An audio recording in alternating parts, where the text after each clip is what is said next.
in color. The continuing story of Peyton Place.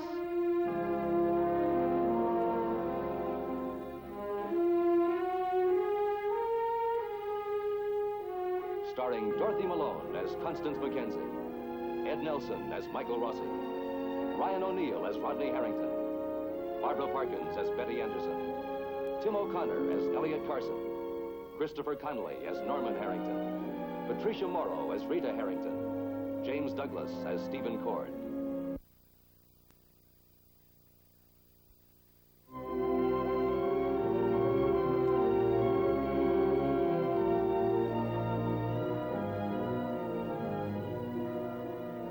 Eddie Jacks has been a parent for 19 years. But tonight, in a single moment of absolute honesty, he became a father. He admitted to his daughter, Rita, that he was leaving town because there didn't seem to be room enough in her life for himself and her young husband, Norman. The result? The full onslaught of Rita's heart problem.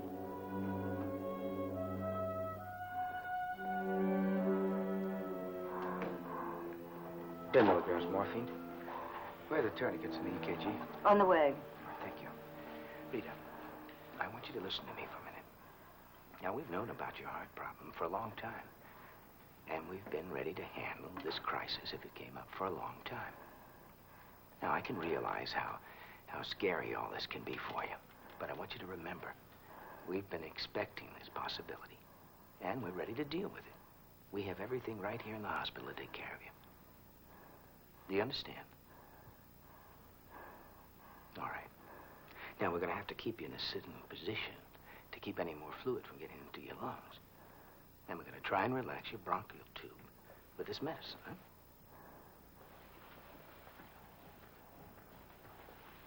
Thank you.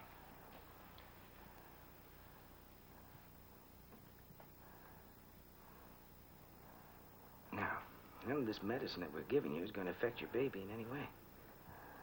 Understand? So don't you worry about that. As a matter of fact, you just close your eyes and try and relax for a while. Huh? You're going to be all right. And your baby's going to be all right, too. Come on, close your eyes.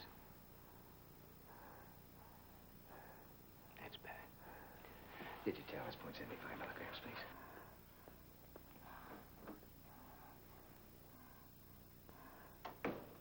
Rita. Rita. Norman. Miss Joe?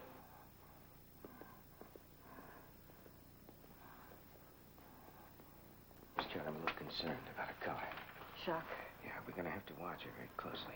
It's important that, Dr. Rossi, I don't want any tourniquets used under any circumstances unless her color comes back. Do you understand? Dr. Rossi. No, look, you're just going to have to hold your question for a while. She's going into pulmonary edema, Miss Joe. Miss Patrick? Did you tell us?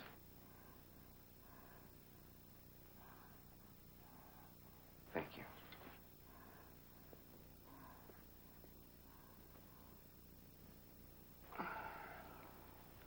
Now, Rita, we're going to try and give you some medicine now that will slow down your heartbeat some, huh?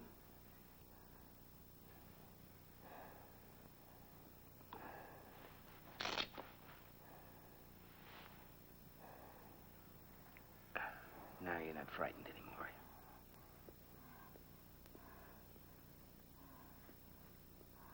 Norman, I was here when it happened. It was terrible. All of a sudden, she couldn't breathe. She couldn't talk. I felt so helpless. You came here to tell her you were leaving, didn't you? That's what set her off. Now, listen, kid. Well, answer me. Well, I was here alone. What can I do? Don't... She's having a lot of trouble breathing. She doesn't have the strength to talk, but she can hear. Now, it isn't right that she should listen to you two standing here arguing. Would you please get out? Please.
Mr. Harrington. Mr. Rodney Harrington. Don't tell me you don't know which Mr. Harrington. And in case you haven't noticed, which in itself is pretty unbelievable, my father is an avid proponent of what is generally known in the business world as a hard sell. When he wants to see somebody, he doesn't announce it. He just storms up the stairs, takes the door off the hinges. Rod, I can't see you right now. Okay, you say when, and I'll find something to do till you're ready. No, I'm sorry, but Of course, don't make it more than a half hour. That new cocktail waitress is getting to look mighty good down here. I just can't see you tonight. Well, why? What's up? I just don't feel like going out, that's all. Betty, I'm gonna come up. No, I just don't want to see you.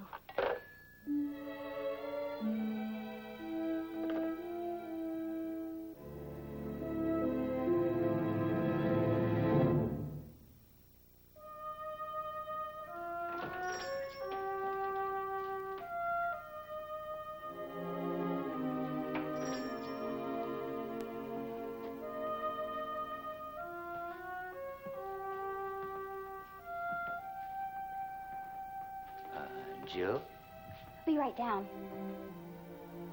it doesn't startle you at all when someone you've never seen before calls you by your first name? Are you trying to startle me? Get down here. Okay. No, not really. Then why should I be startled? Mr. Carson, I looked through your office window. You seem to have a thing about looking through store windows. Well, your father will be back in a few minutes. Well, I didn't come to see my father. Me? Yes, I came to extend an apology from my wife. She feels she's been rather testy.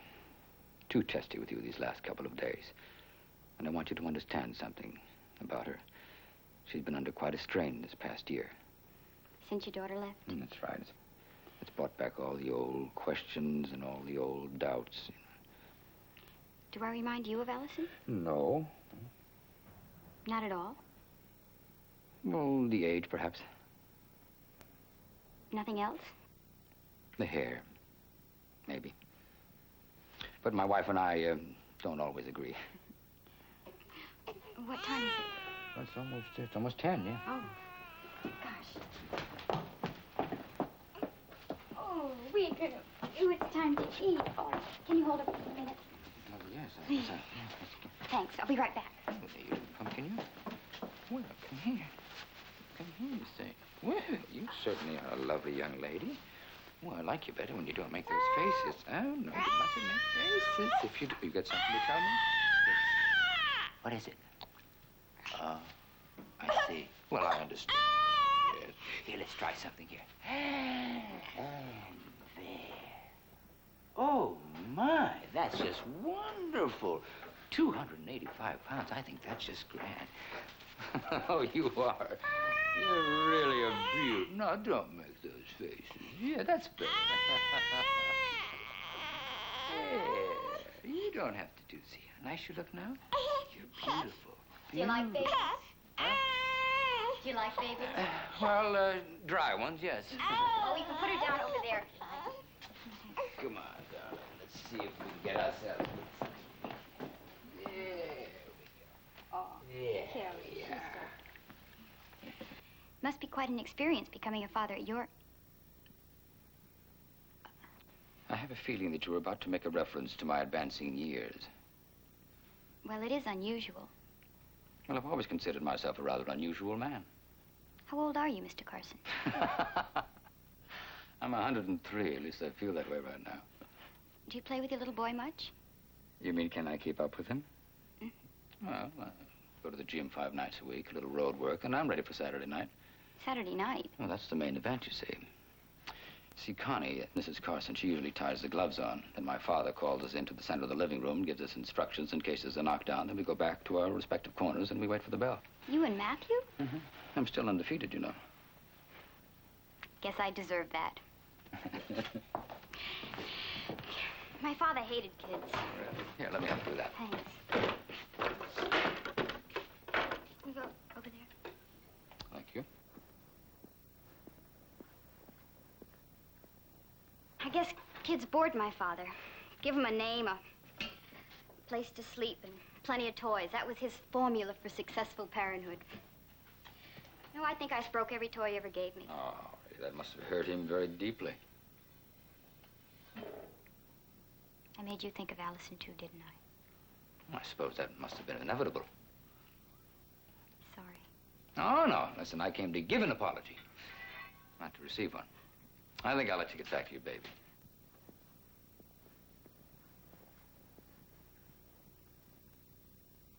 She really is a princess. Careful, you'll be on the first string babysitting team. Anytime. Bye. Thanks.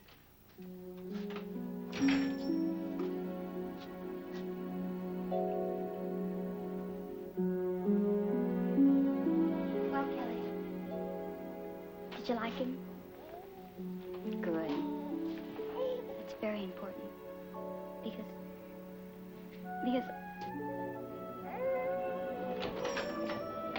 Hey, what was my son doing, buying or just talking? Ah, here. You're much too pretty to cry. Turn around here. What were you and Elliot talking about? Nothing. Nothing? Well, that's kind of hard to do, isn't it? Talk about nothing? He was very nice, but when he left, I looked at my baby and I don't know. It's just kind of hard to tell anybody. Yeah, I know. It's a big strain, isn't it? Here you are, hardly more than a child, and you're traipsing around the country with this baby. Boy, do I feel dumb. Don't feel that way. Females cry. It's a universal law. He seemed very nice. He is very nice. It's kind of surprising to meet a couple like that. I mean, you know, like your son and his wife. I mean, they're not kids, and for them to have a little baby, well, it's unusual. Oh? Well, I mean, most people start their families when they're young. Well, Elliot and Constance are still quite young. Did they mean to have Matthew?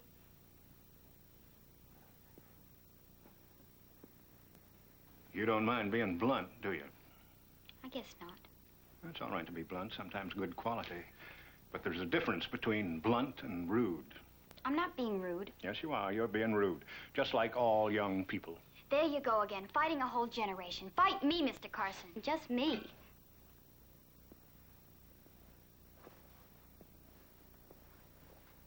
Elliot and Constance wanted a baby very much. Very much indeed. That's good to hear. I'm glad that you approve. Well, it's important that a baby know that she was wanted. Matthew's a he. Why, I meant he. You aren't thinking of Matthew, are you? You're thinking about Kelly. You're thinking that Kelly could do with a good father. Maybe. Elliot's a good father because he learned the hard way. He learned what it meant to be a father in name only. But I guess you know about him, don't you? Now I do. You know, you asked me some personal questions. Now I'm going to ask you some. Go ahead. Where's your boyfriend? What boyfriend? Now, don't get upset. I'm being personal and I'm being rude. I don't have a boyfriend. I think you have. I do not. I think you've got boyfriend trouble. Look, just because I work for you, well, that doesn't give you any right to ask all these questions. Ha ha, ha ha. You see, young lady, you can dish it out, but you can't take it. Ho, ho, ho.